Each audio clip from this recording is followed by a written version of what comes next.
السلام علیکم دوستوں لاسٹ چیپٹر میں ہم نے ادریس علیہ السلام کے بارے میں جانا۔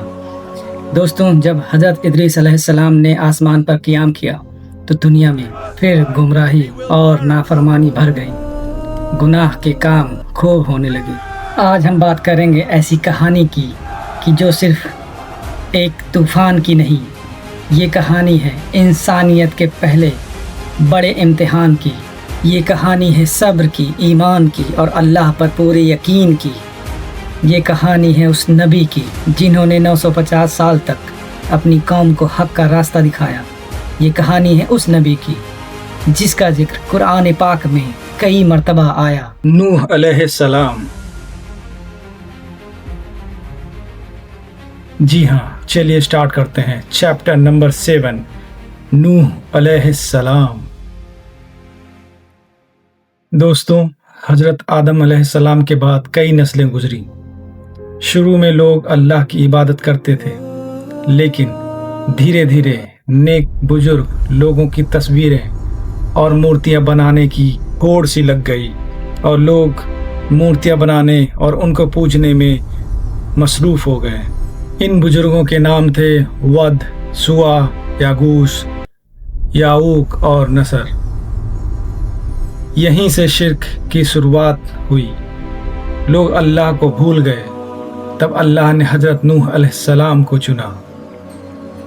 حضرت نوح علیہ السلام نے اپنی قوم سے کہا، اے میری قوم، صرف اللہ کی بندگی کرو، میں تم پر ایک بڑے عذاب سے ڈرتا ہوں۔ وہ پہلے نبی تھے جنہوں نے قوم کو کھلے عام اللہ کا پیغام دیا، لیکن قوم کے سرداروں نے کہا، یہ تو بس ہم جیسا انسان ہے۔ نوح علیہ السلام پر سب سے پہلے غریب اور کمزور لوگ ایمان لائے۔ اس پر سرداروں کو اور غصہ آیا۔ انہوں نے کہا، کیا ہم ان غریبوں کے ساتھ برابر ہو جائیں؟ نوح علیہ السلام نے صاف کہا، میں اللہ کے بندوں کو دیکھتا ہوں، نہ میرے لیے کوئی چھوٹا ہے نہ میرے لیے کوئی بڑا۔ دوستوں، اللہ کے نبی ہمیشہ برابری اور انصاف کا پیغام لائے۔ حضرت نوح علیہ السلام نے 950 سال تک دعوت کا کام کیا، کبھی نرمی سے، کبھی سمجھا کر، کبھی تنہائی میں، کبھی محفل میں، لیکن اکثر لوگوں نے انگلیاں کانوں میں ڈال لی تھی، کپڑے چہروں پر لپیٹ لیے تاکہ بات نہ سننی پڑے۔ دوستوں، قرآن میں نوح علیہ السلام کے الفاظ خود موجود ہیں۔ یہ ان کی بے پناہ محنت کا ثبوت ہے۔ دوستوں، حضرت ابن عباس رضی اللہ تعالی عنہ سے روایت ہے کہ کسی پیغمبر نے اپنی قوم کی طرف سے اتنی تکلیفیں نہیں اٹھائی جتنا حضرت نوح کو اٹھانی پڑی۔ وہ تو حضرت نوح کو ہمیشہ دھمکی دیتے رہتے کہ تم ان باتوں سے باز آ جاؤ اور ہمارے بتوں کو برا بھلا نہ کہو، ورنہ ہم تمہیں پریشان کر ڈالیں گے۔ چنانچہ وہ انہیں اچھی باتیں سنانے پر بھی بھری مجلس میں مارتے، یہاں تک کہ وہ بے ہوش ہو جاتے اور ان کے بچے ان کو وہاں سے اٹھا کر لے آتے۔ جاہلیت اتنے عروج پر تھی کہ ان کے دشمن مرتے وقت اپنے بیٹوں کو نصیحت کیا کرتے اور کفر پر جمے رہنے کی ہدایت دیتے ہوئے کہتے، بیٹوں، ہرگز اپنے باپ دادا کے دین سے پھرنا نہیں، نوح کی بات تو کبھی نہ ماننا، جہاں تک ہو سکے انہیں دکھ اور تکلیف ہی دیتے رہنا، چاہے ٹھکانہ جہنم ہی کیوں نہ ہو۔ آخر نوح علیہ السلام نے اللہ سے کہا، اے میرے رب، زمین پر کسی کافر کو باقی نہ چھوڑ۔ یہ بد دعا غصے میں نہیں بلکہ حقیقت دیکھ کر کی گئی تھی، کیونکہ یہ لوگ آنے والی نسلوں کو بھی برباد کر رہے تھے۔ حضرت نوح کی دعا سے پھر اس قوم پر اکال پڑ گیا، یہاں تک کہ ان کی نسل کی بڑھوتری کا سلسلہ ہی بند ہو گیا۔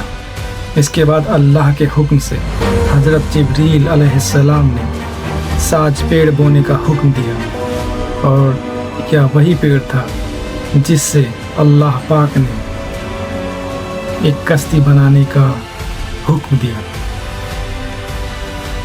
काफिर पहले तो नूह अलैहिस्सलाम को सताते रहे। जब कश्ती बनने लगी ये मजाक बनाने लगे, कहते ऐ नूह, अब तुम नबी के दर्जे को पहुंचने के बाद बढ़ई कब से हो गए? क्या पैगंबरी के कामों से थक गए? कश्ती तो बनाते हो पर पानी कहाँ है जिसमें यह कश्ती चलेगी? क्या ये कश्ती इस रेत पे चलेगी? लोगों को बहुत हैरानी होती, क्योंकि उस समय ना तो कहीं पर पानी था, ना तो कहीं कोई नदी या तालाब। हजरत नूह कहते हैं, तुम अपने अमल के नतीजों से गाफिल हो, आकिबत में तुम पर क्या बीतेगी। दोस्तों, तूफान आने से पहले अल्लाह ने हजरत नूह अलैहिस्सलाम को एक निशानी दी थी और ये बताया था कि जब तंदूर से पानी उबलने लगे तो समझ लेना वक्त आ गया है। जैसे ही पानी उबलना शुरू किया, नूह अलैहिस्सलाम ने मोमिनों को कश्ती में बुलाया। हर जानवर का एक जोड़ा कश्ती में बैठाया गया। अल्लाह ही के हुक्म से शमशाद के तख्तों का ताबूत हजरत आदम अलैहिस्सलाम की हड्डियों के लिए बनाया गया था। ये वही हड्डियां थी जिसे हजरत आदम अलैहिस्सलाम ने खुद पहले ही अपने बेटे को वसीयत करके बोला था कि जब नूह अलैहिस्सलाम का वक्त आएगा तो मेरी हड्डियां निशानियों के तौर पर महफूज कर देना। दोस्तों, इसका जिक्र मैंने पिछले चैप्टर जिसमें मैंने आदम अलैहिस्सलाम के बारे में जिक्र किया था उसमें किया था। दोस्तों, कश्ती पर ना सवार होने वालों में हजरत नूह की बीवी और उनका बेटा कनआन भी था। पूछा, अब क्या करोगे? बेटे ने बोला, पहाड़ पर पनाह ले लूँगा। कहा जाता है कि बीबी और उनके बेटे ने ईमान नहीं लाया था और इसी वजह से नूह अलैहिस्सलाम के साथ आने से इनकार कर दिया था। नूह अलैहिस्सलाम ने अपने बेटे को आखिरी बार पुकारा, बेटा ईमान ले आओ, हमारे साथ कश्ती में सवार हो जाओ। बेटा बोला, मैं पहाड़ पर चढ़ जाऊंगा और अपनी जान बचा लूँगा अगर ऐसा होगा तो। नूह अलैहिस्सलाम ने बोला, आज अल्लाह के अजाब से कोई पनाह नहीं। 40 दिनों तक जोरों की बारिश होती रही, ज़मीन के अंदर से भी पानी उबलता रहा। कश्ती पर सवार लोगों के अलावा इंसान, इमारतें, बाग, पेड़ पौधे सब के सब डूब गए। कश्ती पर सवार लोग भी गरचे अल्लाह पर ईमान रखते थे, उनकी रहमत की उम्मीद रखते थे, फिर भी कभी परेशान हो जाते कि कश्ती डूब न जाए। दोस्तों, जब कश्ती के उतरने का वक्त आया तो हजरत नूह ने कौवे को फरमाया, जा पानी के हालात मालूम कर। कौवा गया, लेकिन मुर्दार खाने के चक्कर में जल्दी लौट कर ना आया। वह भूल गया कि अल्लाह के पैगंबर ने क्या कहा है। हजरत नूह ने उसके लिए बद्दुआ कर दी और वह हमेशा के लिए जलील व रुसवा होकर रह गया। मुर्दार खाना उसका मुकद्दर हो गया। इसके बाद कबूतर को भेजा गया। वह जैतून के पत्तों को चोंच में लेकर वापस आया। तब हजरत नूह अलैहिस्सलाम ने समझा कि पेड़ों के सर पानी के बाहर आ चुके हैं। जब कबूतर को ही पानी के खबर लाने के लिए रोज भेजा जाने लगा, तब एक दिन कबूतर के पाँव में कीचड़ लगी हुई पाई गई तो यकीन हो गया कि अब अजाब का दौर ख़त्म हो गया है। कबूतर के हक में दुआ की गई और वह उसके लिए प्यारा हो गया। लिखा है कि अल्लाह ताला ने हुक्म किया है कि मैं एक पहाड़ी पर कश्ती को करार दूंगा और सब कश्ती वालों को इस पहाड़ पर उतारूंगा। आखिरकार जूदी पहाड़ पर कश्ती रुकी, वहीं सब उतरे और एक गांव आबाद कर दिया गया। बहुत दिनों के बाद जब गांव भी वबा का शिकार हो गया और सब लोग ख़त्म हो गए, तो सिर्फ हज़रत नूह और उनके 3 बेटे हाम, साम और याफ्स बचे थे। फिर हज़रत नूह की नस्ल में अल्लाह ताला ने ऐसी बरकत रखी कि 40 साल की मुद्दत में हज़ारों शहर आबाद हो गए। फिर हज़रत नूह ने सीरिया, फारस जिम्मे कर दिया, चीन, तुर्किस्तान वगैरह याफ्स के हवाले कर दिया। एक दिन जिब्राइल अलैहिस्सलाम और इजराइल ने हज़रत नूह से पूछा, एक लंबी उम्र पाने के बावजूद तुमने इस दुनिया को कैसा पाया? नूह अलैहिस्सलाम ने कहा, यह दुनिया एक धुएं जैसा है कि एक जगह से चलकर दूसरी जगह से निकल आया। जब हजरत नूह बीमार हुए और उसी में इंतकाल फरमा गए तो बेटों ने आपको बैतुल मुक़द्दस में दफन कर दिया। बाप के मरने का गम बेटों को बहुत हुआ।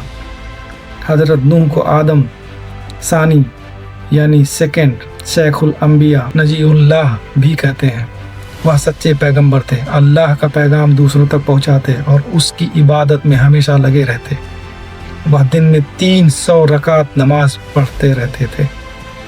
कहा जाता है कि तूफान के मौके पर जब कश्ती में लोग सवार थे तो कश्ती वालों को बदबू और गंदगी की बड़ी ज़बरदस्त तकलीफ हो रही थी, तो कोई हल समझ में ना आता। हज़रत नूह अलैहिस्सलाम ने दुआ की कि इस मुसीबत से दूर फरमा। अल्लाह का हुक्म हुआ कि तुम अपना हाथ हाथी के पेट पर रखो, फिर हमारा करिश्मा देखो। हज़रत नूह अलैहिस्सलाम के हाथ फेरते ही एक सूअर पैदा हुआ और कश्ती की सारी गंदगी को उसने खाकर दूर कर दी। इसी तरह वे लोग चूहे से भी परेशान थे। अल्लाह ताला के हुक्म से हज़रत नूह ने ज्यों ही शेर के माथे पर हाथ रखा, खुदा की शान देखिए कि बिल्ली ने निकलकर उन चूहों को खा लिया। हज़रत नूह के बाद फिर धीरे धीरे लोग असल रास्ते से हटते गए और गुमराह होते चले गए। फिर अल्लाह ताला ने हज़रत हूद अलैहिस्सलाम को पैगंबर बनाकर भेजा ताकि कौम में सुधार लाया जा सके। इस चैप्टर के लिए इतना ही दोस्तों। नेक्स्ट चैप्टर में हम बात करेंगे हूद अलैहिस्सलाम की। तब तक के लिए खुदा हाफिज़।